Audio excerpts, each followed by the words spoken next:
Okay, so we're gonna call this meeting to order. We do a roll call. Yes. Alright. So, okay, Ms. Bianca Brewster, Present. Natalie Lewis, Absent.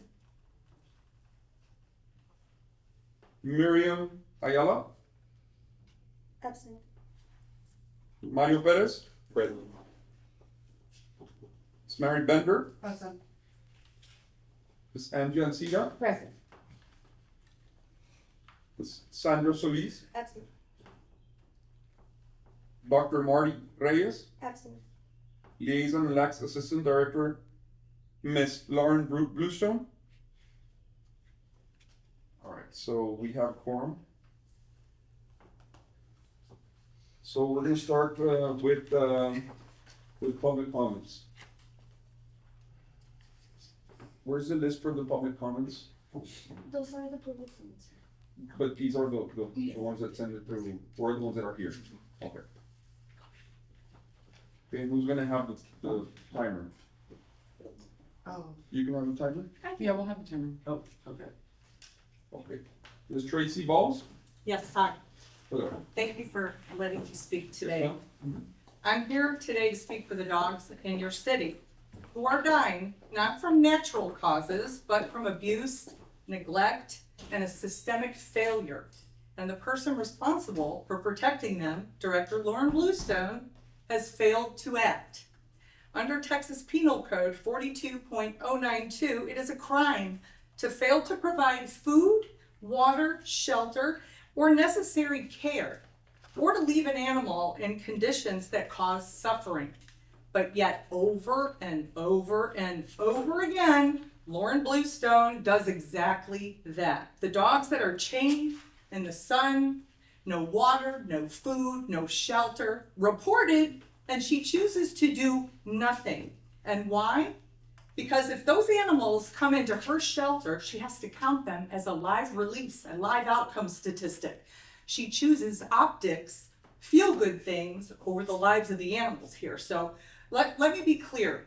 While I know that the law defines this as cruelty, it does not mandate action by people in her position, and that's the loophole. Lauren Bluestone is hiding behind this loophole. She's found comfort in a broken system that lets her look the other way while the animals suffer and die. Now I'm going to say something very unexpected here. I have seen the online attacks, inappropriate remarks made about that woman, and I completely and totally condemn that. It has no place in what we're discussing here today. She's been mocked. And again, it's no place in this conversation. I understand that because I've been there myself. But I'm going to take a stab in the dark and say that maybe she's in animal welfare because animals love without condition, right? Maybe she's found more comfort and loyalty and the safety with animals than she does people, like many of us in animal welfare. And if that's true, then of anybody on this planet who should understand what it feels like to be exploited, judged, or harmed for things beyond their control, it should be her. But that's what's happening to these animals in this city. They're suffering because of circumstances they did not choose. They have no voice other than us, but yet she leaves them behind. This is not a one-time lapse, it's a pattern. And I'm documenting every ignored report, every suffering dog, and every death. And while local authorities might look the other way, I'm not going to. I'm going to make sure that every city that she applies to knows exactly who she is and what they're getting and the damage she's caused, because I've already been informed she's looking around for the next place to go. And I'm not going to let her do it quietly. If she thinks that people inside that shelter are her friends, I assure you they're not. Thank you, Mom.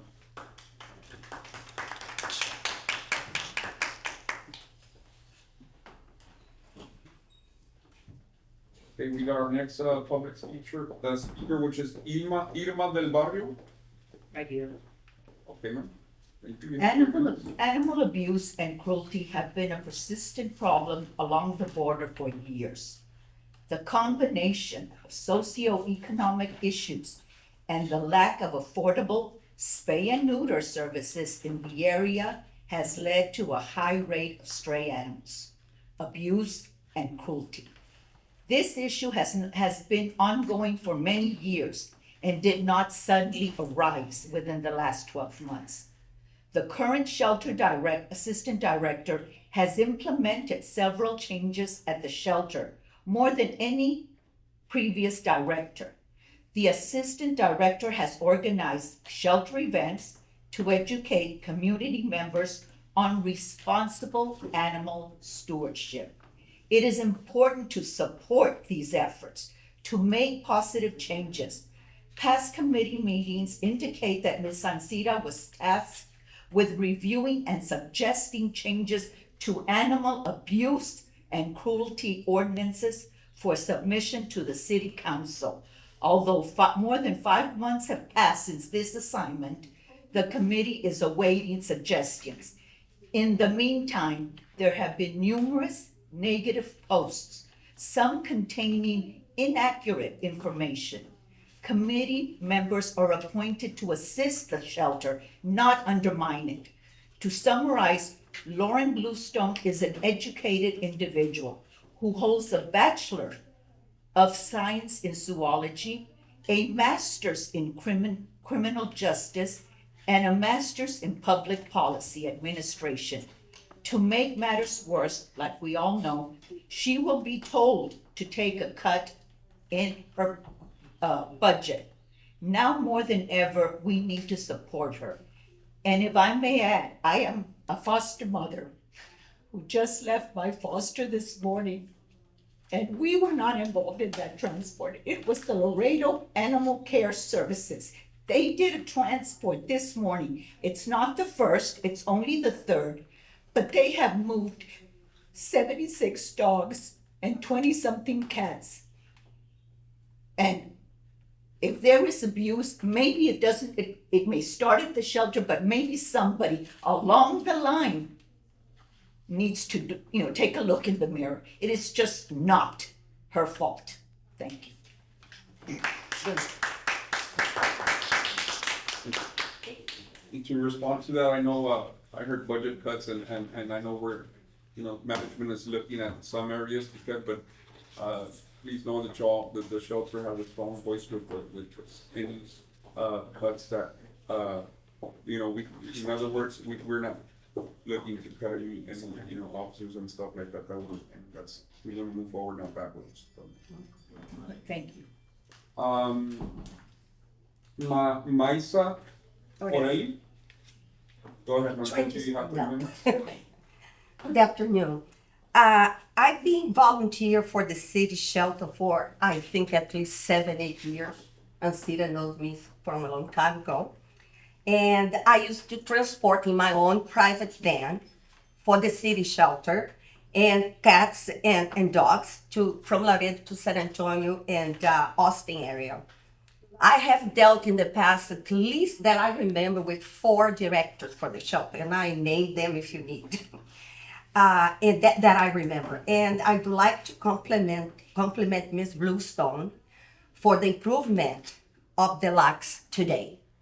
It's a big change, and I can be all day here talking about the city shelter, okay? I used to transport dogs. I used to bring my own medication to get rid of the fleas and ticks.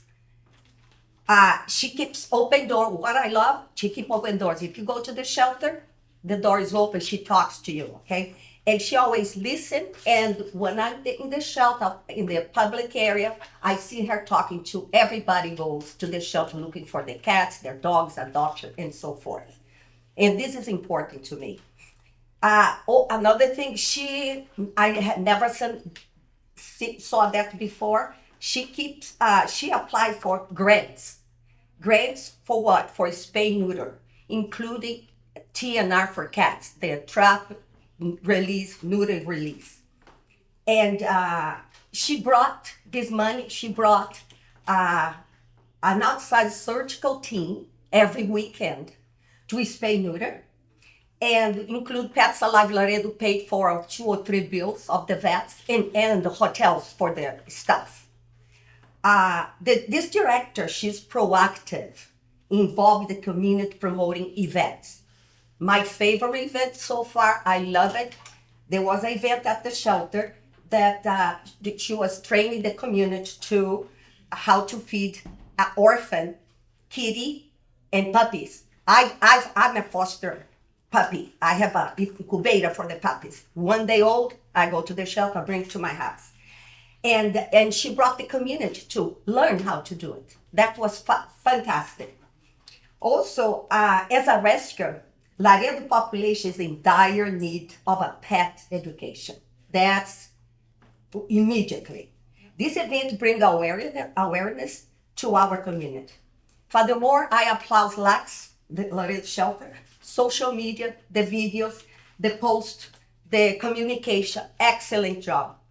And on previous administration, the front office staff were not so pleasant as today. The staff and workers, vet techs are very attentive and they are always willing to help the public, rescue and adopt. Thank you, ma'am. Thank you.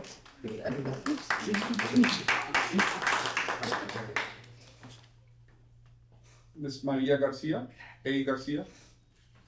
You took away the article. She took it away from me. That's a written statement. Is it written statement? Oh, okay, right here. She went to vacation. Okay, we'll read her public comment. Yes. Alright, this is Maria Perez for the record, and this is a statement from, what is the individual's name? Maria A. Garcia. Maria A. Garcia. Correct.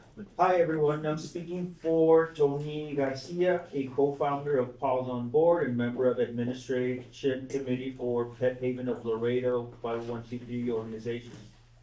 He has written these words in an effort to advocate for animal rights, respect to their lives, and overall well-being.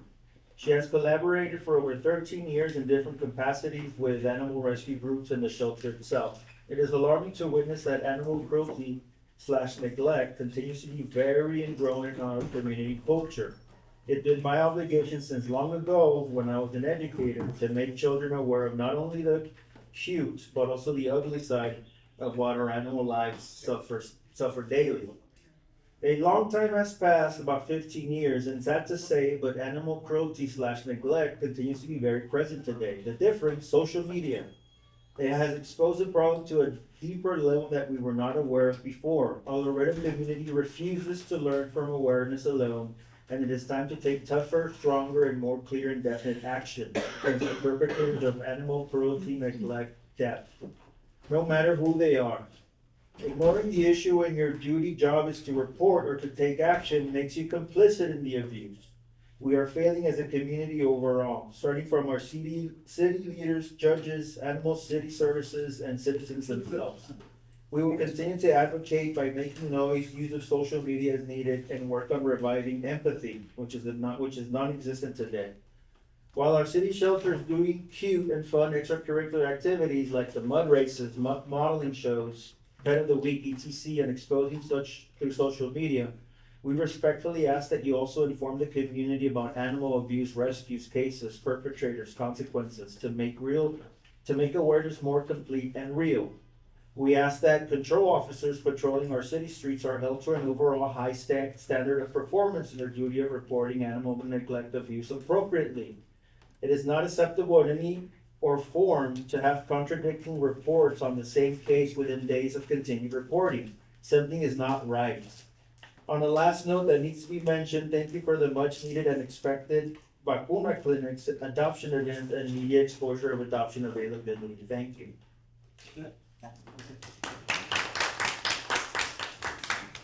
So we have another second, written for the comment? No, That was it? Yes. Okay, I what don't know, about there's something attached. Jackie West? Jackie West. Okay. This is from Jackie West. Let me start by saying that there are those carrying on every day about animal abuse as if anyone at all is in favor of that. Of course, no one is. Like poverty and human misery, this is a problem that has long been with us and long will. And of course, examples are to be found if one looks. Yes, we should do all we can to overcome all of the above. But using this as a tool to affect personnel change, the real agenda is not legitimate.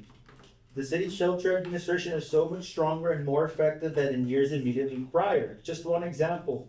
When Lauren Bluestone was brought on board, there was a reported backlog of 300 foster to adopt sterilizations that had not been done previously. She has worked tirelessly to complete those, bringing in an outside veterinarian to help, which is the only way to meet both current sterilization needs and clear the backlog. This is being accomplished, and ongoing surgeries include not only current adopted or rescued pets, but TNR for many cats. This shelter administration is responsive to both rescues and adopters. Numerous adoption and community events promote community awareness and pet placement. Rescues are free to work with the shelter directly, and many do. I work with many others to publicize and effect placement for numerous shelter dogs. I know how life-saving this collaboration is, and how responsible and hardworking this current shelter staff is. But it takes time to get the necessary information to place a dog for rescue. Time to get weight, age, snap result, videos, and or more photos, all of which help a rescue find a foster and decide if they can help. Then there's often a wait for transport, as some rescue groups only pull from Laredo once a month. Work is continually underway to keep dogs moving out. The rescues are necessary, as adoption only will never save many, and rescues are very willing to help. The process just takes time. That said, the shelter does operate at 90% capacity, euthanizing as needed to keep that rate of occupancy and room for new intakes, including emergency cases. In order to give hope to any who enter there, the current system must remain. If all dogs are euthanized earlier, precious few will ever get out. Rescues would disappear. The shelter would simply be a death portal. As it is, many do live to see another day, to enjoy lives beyond those shelter walls. And who can live with that hope, including employees? Infighting sucks all the energy out of the room. Better that everyone work together, not tear down the efforts of those working tirelessly to help effect a good outcome for as many as possible. I'm heartened at the positive changes I've seen. Is there a magic wand to cure all problems? No, of course not. There are still and always will be challenges. Those will not be helped by stirring the pot. But much has been and is being done to effect life-saving change. One other hopeful thing.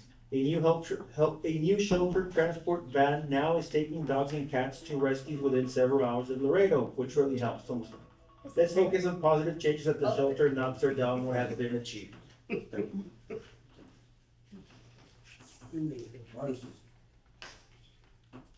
So thank you, Mr. Perez, for reading the comments to the committee and to public that's here today. Before I go on, I want to acknowledge the organization of Paulson Johnson. I know these students got together during the summer and started, just doing outreach and research, and they're ready to turn 18 and welcome to committees and work on our ordinances and stuff. They're very active, not only in South Laredo, but throughout the citywide. So thank you for that organization, Paulson Johnson as well.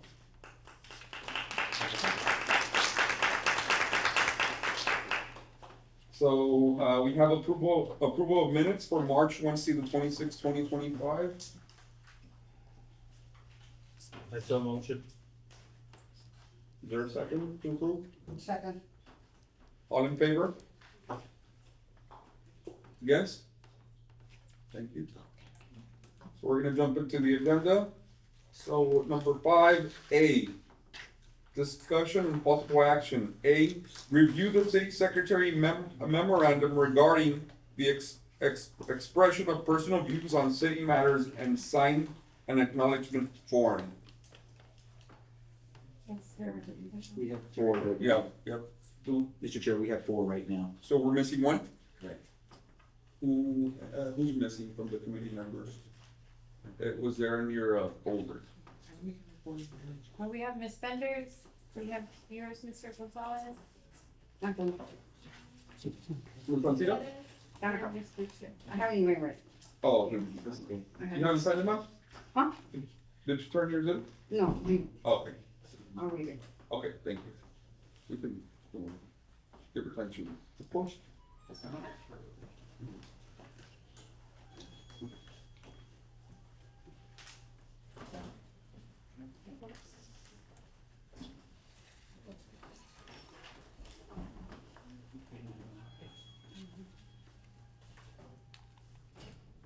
And ma'am, if you have any questions about it, please feel free to answer them. Absolutely. Yes.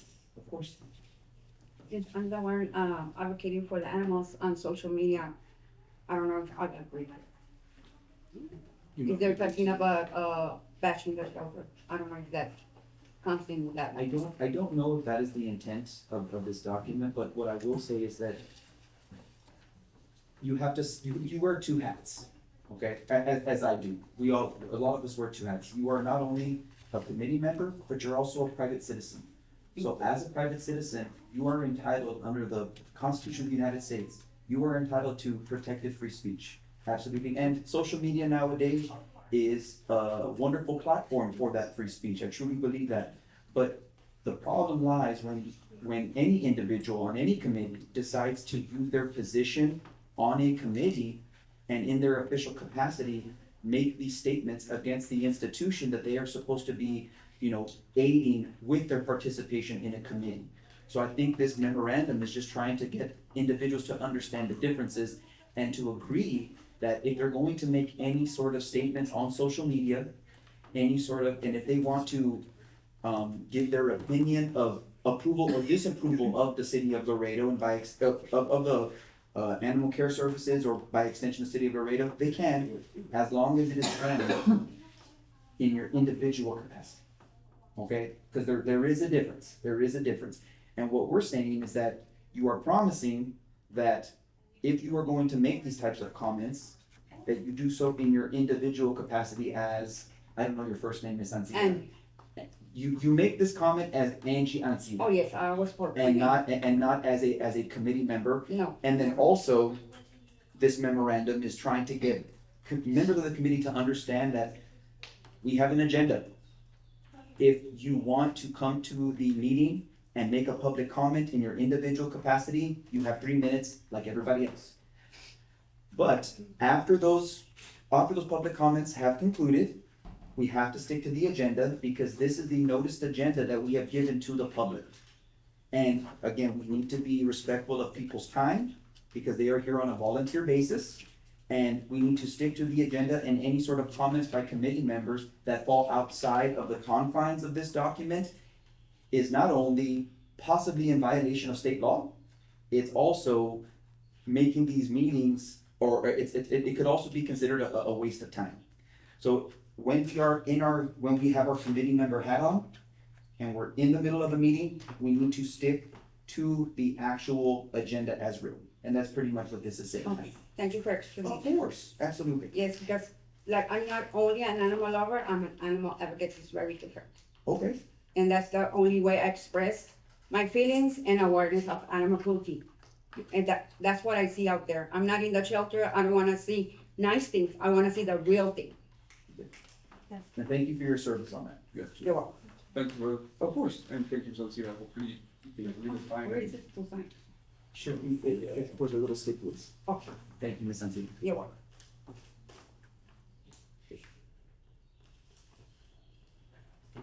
So moving over to number 5B, review the progress of the committee members in charge of analyzing the possible changes to the ordinance in section 8 for animal cruelty.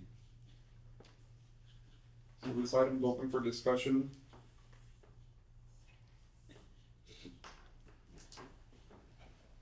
And I'll make a comment.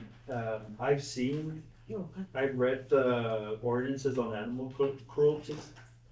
And they seem to already encompass a lot of the situations, and you can correct me if I'm wrong, but the city is sort of limited in how much it can amend the ordinances anyway, given state law, and there's a preemption issues associated with that, so I don't know how much we can amend the ordinances as it is, but I think the ordinances themselves are in decent shape. I don't know if it's more of an enforcement issue, I don't know if there's any other thoughts out there.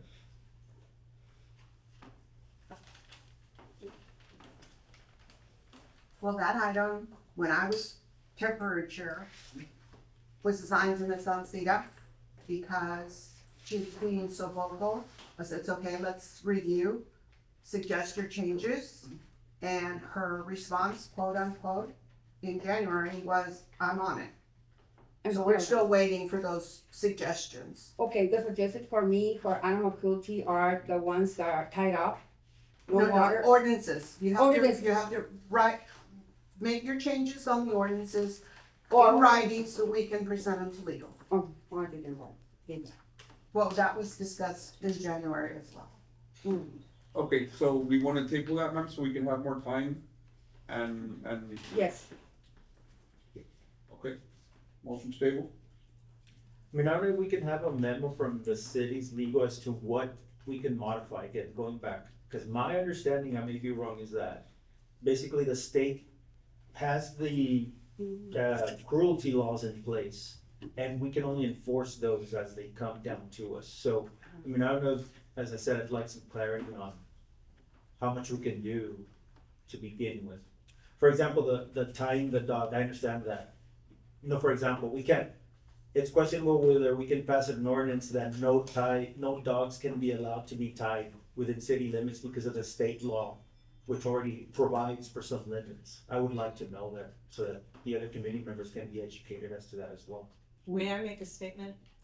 The Texas Humane Legislative Network does just what you're asking right now. They work with cities and they modify ordinances, so, and they do that for free. Mr. Chair, just a point of order, are you on this committee? No, Then no one from outside of the committee is permitted to speak in a public meeting other than public comments. Okay. So, Mr. Chair, I would just remind you Yes. that no one is allowed to speak unless Yeah. Mr. Chair gives the floor, which they don't have to. Uh-huh. They don't have to. And secondly, anytime someone is speaking in this committee, please address the chair. We don't address each other individually. We address the chair. So Thank did you. you get your point across, going back to committee member here, pardon me? in reference to the state law? I was just reiterating the Texas Humane Legislative Network is a nonprofit organization that helps cities. And they do that for free. They will work with you and work to see if there's any ordinances that you would like to change. They do that for a lot of cities. I've watched them now for the past 5 years for free, come in and sit down, like they work with the city of Pharr, Texas. They've worked with Brownsville, San Antonio. I just highly suggest reaching out to them and getting some ideas. Doesn't mean you have to do anything that they're recommending, but they can give you an idea of what good looks like, and it's free. Thank you. Well, I guess we can bring something to the table and present it to our legal department, and then we'll take it from there. Our legal department will look to the state and to this organization and also bring back any explanation that they can filter out or change. Thank you. And we can also provide some guidance on preemption and what that means in more layman's terms as to what we can even have the power to edit as far as our Exactly. ordinances go. And then if there's specific questions about specific ordinances, then we're happy to help as well. Yeah, sure. So I mean, I know there's some ordinances going back to the 90s when, I mean, a lot has changed statewide and in our city, so hopefully we can, get that moving forward as well. I'll make it a point to get together with Miss Angie, because I know we have been attempting, but our Yeah. busy schedules just haven't knocked out, so I'll make it to as soon as Yeah. possible. Yeah, hopefully we can get this going because it's we can update. Yes, ma'am. Reviewing the tether law, that the ordinance that we have, it complies with the state, not that it can't be changed, Yeah. but it does comply. As long as the chain is not around a pet's neck, that it's wearing a collar, it's allowed a chain, not that I'm agreeing with Yeah, this. of course, of course. And 10 feet unless it's on a runner, 15. 15 feet unless it's on a runner. We actually increased it this year. Okay, the copy I have is, Yeah, it's is 10 feet. we did, it passed through council to change it from Yeah. 10 feet to 15. Right. Yes, of course. So if they're tied and they're in compliance, our officers' hands are tied, and that's why we need to make the changes. Exactly. Yes, makes a lot of sense. And I am part of that committee, the state committee. Thank you. I will bring it up, yes. All right. Yes, please. Thank you. So, do I have a motion to table? I so move. Everyone in favor? Against? We're tabling it, so we can. Hopefully for our next meeting. yes. I know you're very busy and everyone else is. I've been trying to come to all the meetings. I'm the first one to say, yes, I'm going till today. Okay, moving on to 5C, Review the estimate response time for animal control officers to arrive at cases reported via 311 calls. All right, I did that. okay, great. Because sometimes I pick up dogs and I cannot stay with them because we got, so many in our hands. So when I call, they even take 5 hours. They know what I'm saying? 5 hours, they take 5 hours to come and pick up the dog. I don't know why they take so long. A contained stray is 4 hours. Sometimes, depending on the call volume, it can be longer, but that's so that we could and can attend to higher priority calls. We do have a leeway for contained strays. Okay. Good. Okay. So, you understand this, Ancina? So next time you're out there and Well, I guess, I mean, Sometimes- can I explain it in a different way? well, yes, I mean, because here's the situation. You want us to respond to these cruelties, which is a higher priority, which is gonna take priority over a contained stray unless the contained stray causes a public threat. So we are going to go to the calls that animals are possibly in danger before we're going to go to a call of a contained stray. And it all depends on the call volume that day. Sometimes the animal control officer will arrive in 30 minutes. Other times, it's going to take them longer. It depends on which calls come in that day and how they're prioritized. sometimes I call very early in the morning and they take 5 hours to get. Again, between 4 and 6 for contained strays. I call sometimes like around 10 in the morning and they come like at 5, 6 in the afternoon. That's the first time I'm hearing about it. 'Cause Point I of order, do Chair. have, Point of order, Chair. Can we please have anyone speaking to address the chair, not one another? yes, please? Oh. yes. Ms. Ancina, if this is the case, sometimes we need documentation, that way we can bring Yes. forward examples and. And I have the calls. And even screenshot. I make screenshot when I call. And I call twice to 311, report when they're coming to pick up the dog. Or sometimes I call directly. And what's the hour span that you mentioned? 10 in the morning till 5 o'clock. Okay, we just went from 5 hours to longer than 5 hours, so I would ask which. Well, I call different times.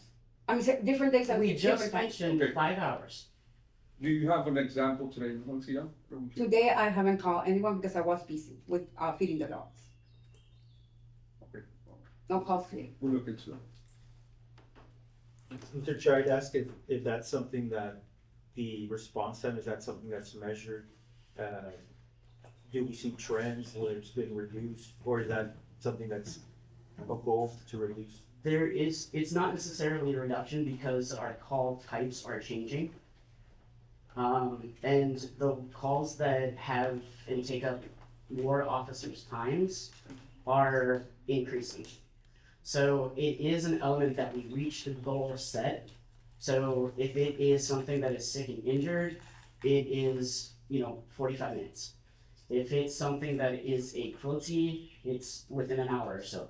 Those are our benchmarks that we are setting, but I will also tell you some of the ones, such as stray contained, are a little pushed back because our cruelty cases and the ones that take longer have increased.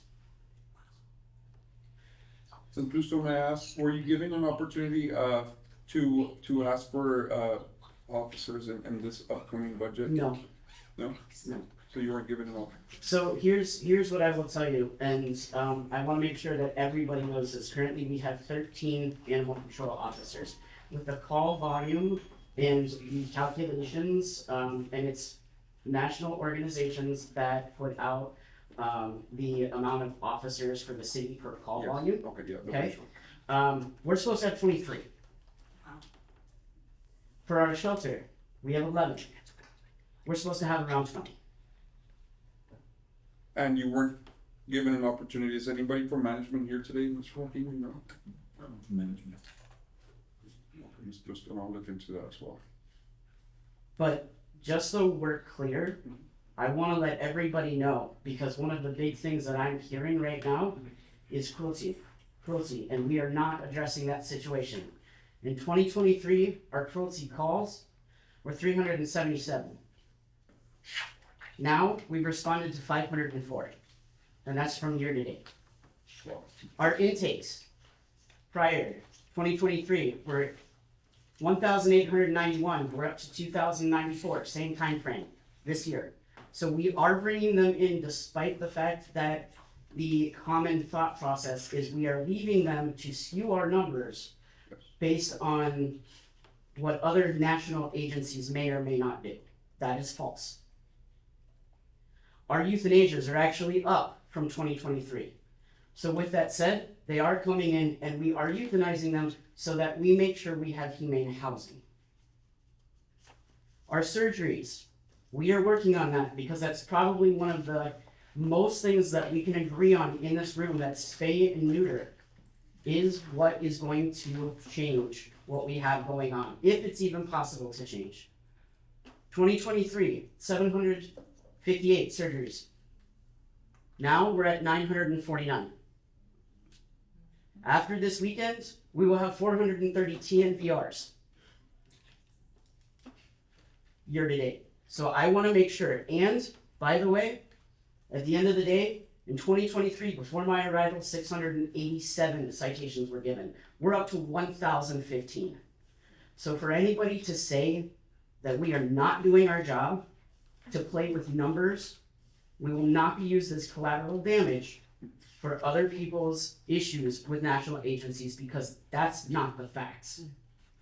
And if you read those reports correctly, you will also understand that all of those were resolved.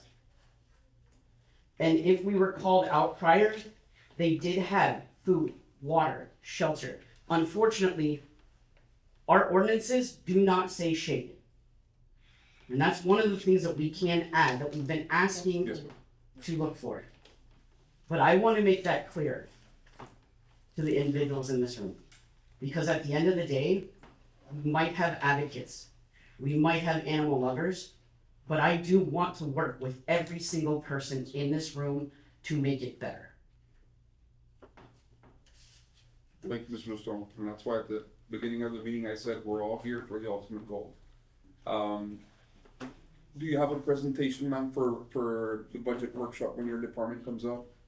I can get one. It hasn't been quite approved, but yes, the council asked, Yes. for us to be one of the divisions that present, and Yes. we have that. Include that ratio that we're all within Bedford students. Okay. Just, yes. I have a question. So, I just wanna reconfirm, you did receive a $350,000 budget cut. It hasn't been solidified. Okay. Like we're still in the budget process right now. So we're going back and forth and arguing and yelling and hugging for the next 2 months. Yes, ma'am, please stand ground. We're right behind you. Okay, thank you, and thank you for this item as well and the explanation. We're gonna move on to 5E, which is review of whether pet owners reported for animal cruelty are required to provide medical records for their dogs or cats. Go ahead, Ms. Ancira. That was me. In some open records, some animal controls that go to the site, they don't ask for those records. Which records are you speaking of? Of, vaccines, like rabies, those. A lot of the times when we do go out there, now that we're hosting the vaccine drives, we make sure to educate before it's more of a discussion at first, and then give them the resources that they need, because not everybody can afford to go to a vet to get the rabies vaccines or the low-cost clinics that's going on at other agencies within the community. We like to do that first because we don't want them to be afraid of us. We do want people to work with us, and that's the same thing with the public. Especially with social media, and the reason why we're doing so many events is because we're looking for the public to trust us, so that when there is an issue that arises, they will call us. Like if they do need vaccines, if they are questioning, where can I get this at a low cost? I want to be in compliance, and I'm not saying that that's everybody in this community, because this community can fall short in certain ways, but we do want to provide that information before we actually mandate them giving it to us.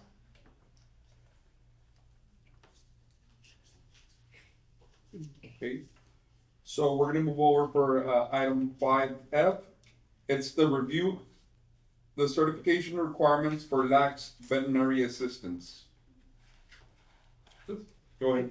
I asked that question because, there was a vet tech, or I don't know if it was a vet tech or what, it was a petition at the vet clinic of that shelter clinic. He came from Mexico and he announces in Facebook as a veterinary, giving services in Laredo. So that was asked, they have certifications to do the services. Oh, That there, employee is no longer with us, and I'm not gonna discuss a personnel issue in this meeting. Oh, I know, I mean, I wanna know, is everybody is certified to give, vaccinations? There's two different certifications. You do not need to be certified to give a vaccine unless it is the rabies vaccine, in which case you do need to be a licensed veterinarian or under the purview of a licensed veterinarian on premise. Now, you do not need to have a certification to be called a veterinary assistant. The only certification, which is a 2-year program, is a licensed veterinary technician, which you're really not gonna find in Laredo. I'm just asking questions because, like I said, I'm also a concerned citizen.